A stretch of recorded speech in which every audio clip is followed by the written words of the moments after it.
Hey guys, good afternoon. Today is the Sunday after Thanksgiving, and we came home a day early from my mom's because there was some blizzards going on in Nebraska and northern Kansas.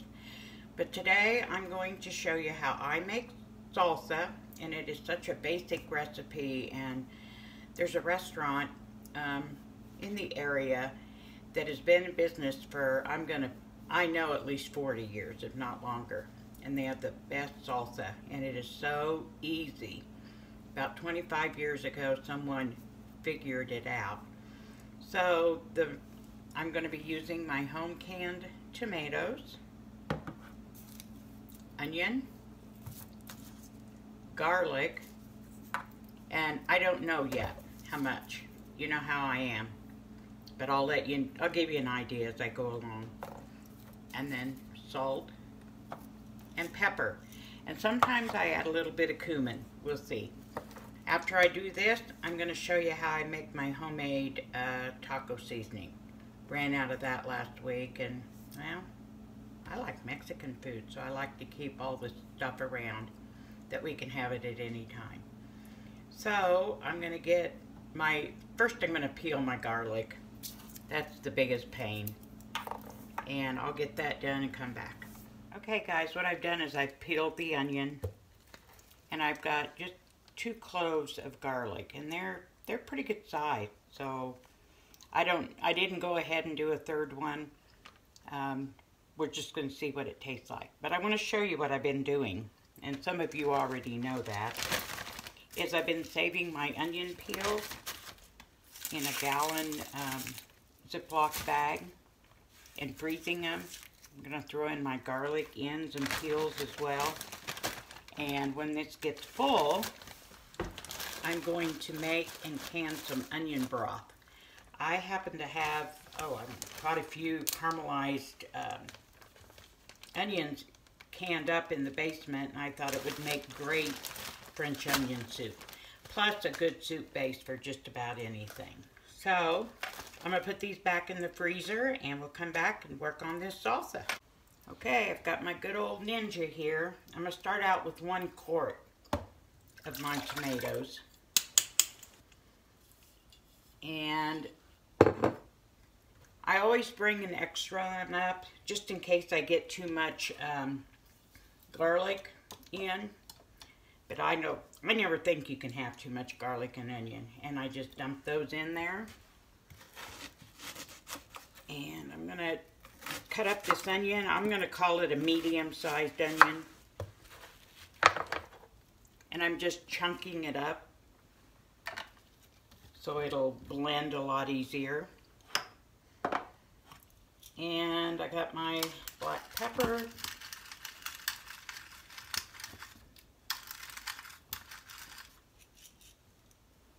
You know me. Let's say maybe 1/4 to 1/2 teaspoons, whatever you like.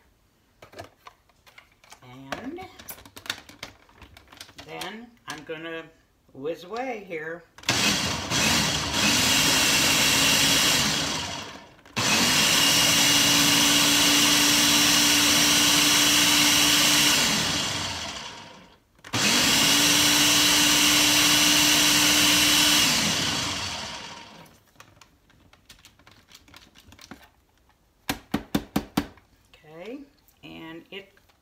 I just blend it until it's all blended together, really smooth. And I forgot to bring a spoon over here to give it a try, but I'll go grab a spoon and we'll see how it tastes. Okay, I'm going to see.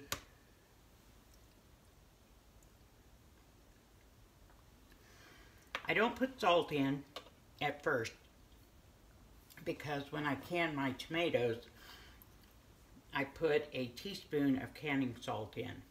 And I don't want this to be too salty, because you can always add more salt at the table. If you want to know the truth, I think it's perfect. It's a little bit on the sweet side, so I'm going to add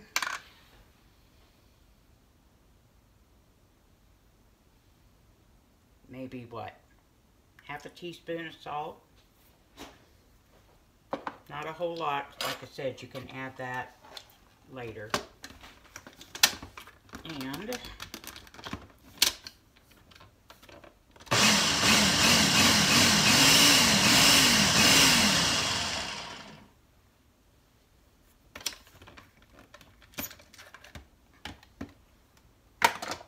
And yes, I'm going to double dip because it's me and my family. That's it.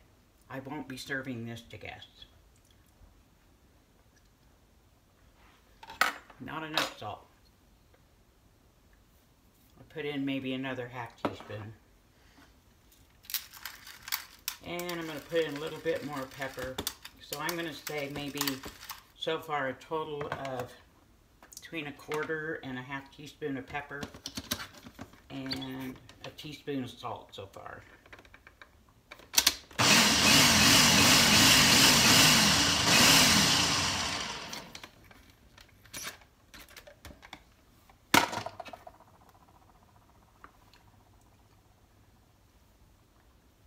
Perfect.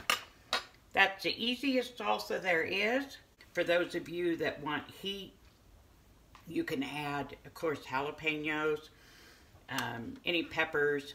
Sometimes I put in peppers, but my family just likes it this way. And honest to goodness, guys, this stuff, the longer it sets, the better it is. The garlic gets a little bit stronger, and so do the onions. But it's not going to last very long around here. Maybe a day or two. So I'll just put it back in. I'll wash up one of my jars, put it back in the jar, and keep it in the fridge. Like I said, it's not going to last long. So, okay, let's go make that taco seasoning mix. Okay, guys, so I was rounding up my ingredients for my taco seasoning mix. I didn't realize I was out of oregano. This was oregano that I grew in the garden and then dried it and crushed it. And then I keep all these little spice things. I don't know how old this thing is, pretty old. But then I put, oh, you can tell because it outdated in 2014. But anyway, then I put my homegrown spices in here. And since it was an oregano bottle, I didn't redo it. And then I've already put that in because I wanted to measure how much I had. It calls for 2 tablespoons. I'm not quite 2 tablespoons, so I wanted to make a double batch. That's not going to happen. But here's the ingredients, super simple. I've got the 2 tablespoons of oregano in there, 1/4 cup of chili powder,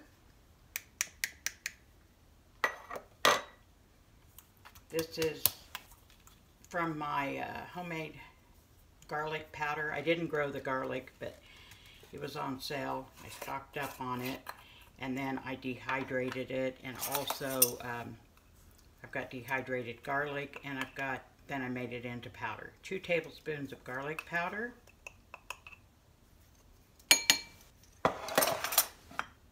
This is my onion powder.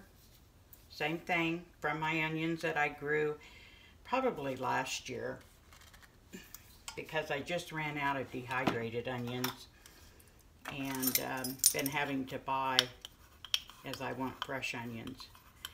But I do the same thing. I had quite an onion harvest last year, so this was just one of the things that I did.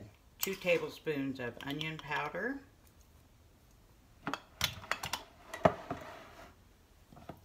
Chili powder's in there. Here's the cumin, and it's 2 tablespoons of cumin.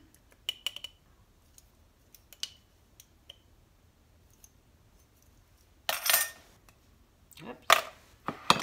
I'll put all the lids back on after that. And then cornmeal. I ground this cornmeal. I used to do it using like field corn, it's called. But then, and that corn is one of the most highly genetically modified crops there is.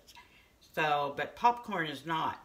So I had read somewhere to use popcorn, and I tell you what, I like the flavor better. But I ran this through my flour mill, the popcorn, and I've got my cornmeal, and there's 2 tablespoons of that.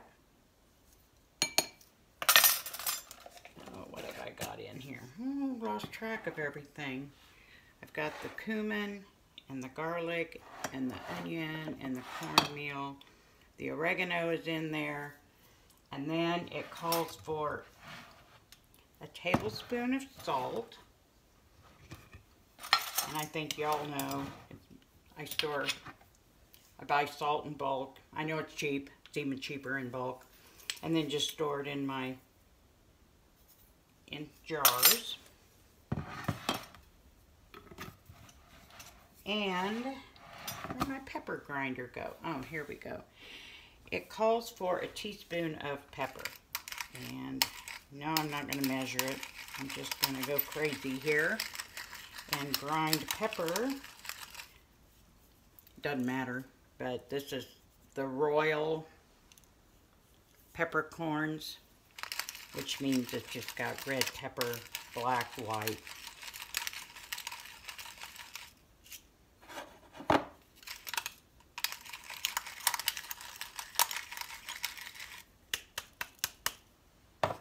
Okay, then I'll get out one of my little whisks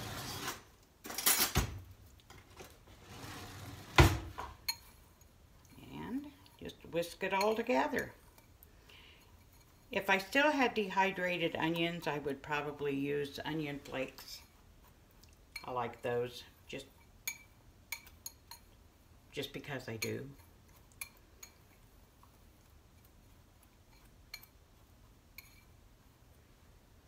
Oh God, it smells wonderful. And this is what you have. I still need to do a little bit of mixing it, but I'll just pour it in a jar. Imagine that, but I'll put it in a jar and it'll be ready when I need it for Mexican food and what have you. And it's about a fourth a cup, 4 tablespoons of this seasoning to a pound of meat. But as everything else I do, I just do it to taste and however I like it. So there you go. Now isn't that easy?